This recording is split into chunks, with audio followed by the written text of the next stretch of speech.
This is Carl Schlerman. I am a solutions consultant with Beyond 20, and the purpose of today's video is going to be to demonstrate how we can create an approval history tab. The business requirements around this is such that we have approvals already in our system. And what we want to have is a mechanism in place that when one of those approvals gets approved or denied, we want to be able to easily take that approval and move it into a separate tab on our form arrangement under incident so that we can clearly see which approvals are active versus which ones have already been decided on and moved into what we're calling approval history. So to demonstrate that, we're going to go ahead and open up our admin client on our incident object, and we can see that we have our approvals tab, which is out of the box. The first thing that you're going to want to do is to create a new relationship on incident. And we're going to call that relationship Incident Owns Approval History. We can take a look at what we did to set up that approval. As you can see in our Incident Owns Approval History, we have it set up such that there's a relationship of owns, and the number of related items is set to many because we can have many approvals belonging to one incident. And then we set up a reverse relationship where approval history owns by incident. And then, of course, we'll check the box at the bottom to allow full text search. Under our links, we're going to go ahead and store the incident key in the approval itself. And we're going to change the value. We're going to put that incident key into our history ID field on approval. Normally, and to show you by comparison, if we look at incident owns approvals, you'll notice under the links tab there that we're storing the incident key into the parent rec ID field on the approval object. So that is essentially how we can differentiate between which ones we're going to have visible in that approvals tab versus approvals history, is that the incident rec ID is going to be stored in parent rec ID if we want it in approvals, or using our other relationship, approvals history, we're going to use that history ID field to have our approval in that tab on our form arrangement. So once we get this new relationship set up, here are the options that we set for the advanced settings.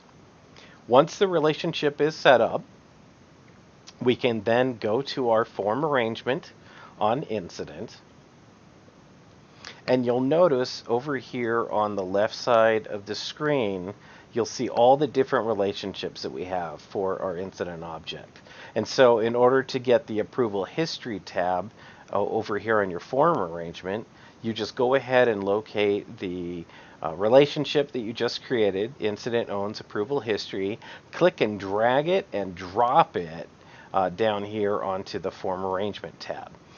Generally speaking, I'll put both approvals side by side because generally you'll be wanting to see those. And once you have your approval history tab on your form arrangement, you can go ahead and right click and bring up the properties of approval history. Now, once we are in this tab, we can then go and customize our tab visibility. We want to set this up in such a way that if there isn't anything in approval history, we don't want to show that tab. So what we do there is we set up a visibility expression that simply does a logical expression. And in here, we have a custom expression that if I display that, we're doing an aggregate of the incident owns approval history, and we're just doing a simple function of count. So essentially what that's going to do is it's just going to count how many records we have that are loaded into that relationship, incident owns approval history. And then we take that count and we are greater than or equal to 1. Essentially, if we have one or more records in the approval history relationship, show this tab. Now that we have our visibility expression set up, you can look at tab contents and you can go ahead and set your relationship to the incident owns approval history. You can use the default grid for approval, and then you can show the toolbar if you want, make your changes here, whether or not you want to show new buttons or delete. Generally, I don't want anyone to be able to delete or add approvals to that view in this tab, so I'll remove that functionality. So once we have all of our properties configured, we're then ready to go ahead and save our changes to our incident and publish them. Now that our changes have been made to the form arrangements, we now need to take action against our approvals for when they're approved or denied, so that we can properly set certain values on the approval object in order to move it from the approvals tab into history. So what we'll do is we're going to go into our automation processes, and here we have an approval set up for one of our specifics, and this automation process will kick off once the approval goes into an approved status. And when that happens, we have a one step that runs. In that one step, we have a couple steps here. The very first step that we do is that we want to capture the incident rec ID, which is also the parent rec ID in our approval object.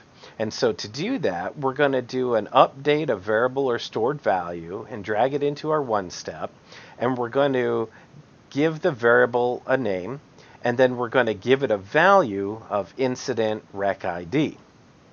Once we have that stored value variable complete, the next thing that we're going to do is we're going to use a go-to record, and we're going to go to our incident object, and for the record ID, we're going to use that variable that we created right in the first step. We're going to make that record current, and then we're going to do what is called a step through children. Now, what this step through children is going to do is that it's going to take us to a child object on the incident object.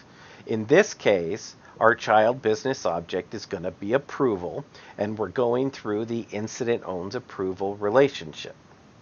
We only want this step through children to run where the approval status equals approved. So we have an expression set up to do that. If I double click into this step through children, you can see the action that we're going to take against every single approval that is attached to that incident object. So the very first step that we're going to do is we're going to set the history ID on the approval object.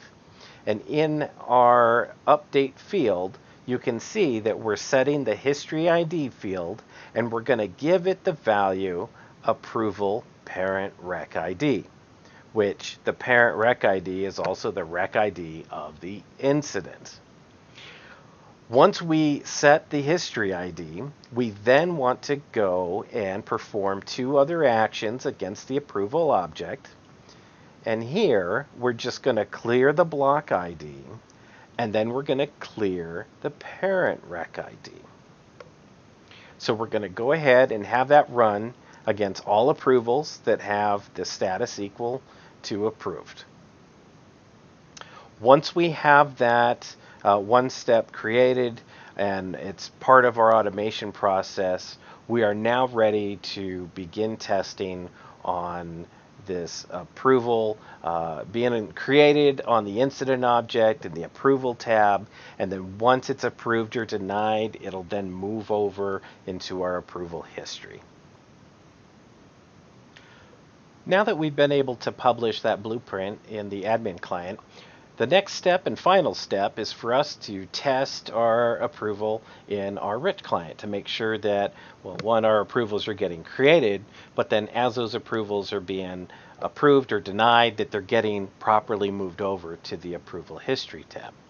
So I have our incident brought up here, and you'll notice down at the bottom in my form arrangement, I don't have any approval tab at this point.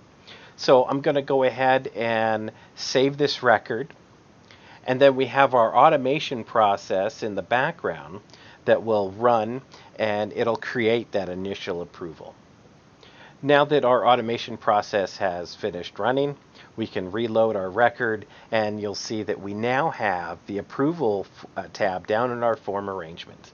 And so our approval right now is in a waiting status. And so I'm just going to go ahead and approve the approval.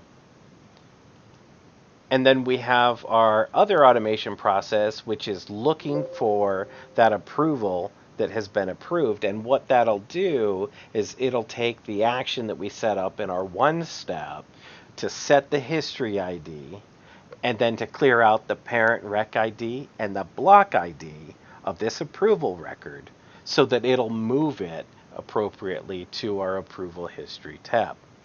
So as you can see, our action has taken place and we had the automation process run.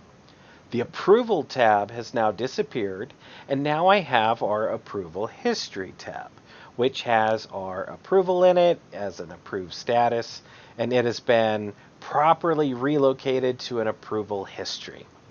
So now what will happen on this ticket is that any time that there's a new approval added to the process that's in a waiting status, it'll add it to a separate tab for approval.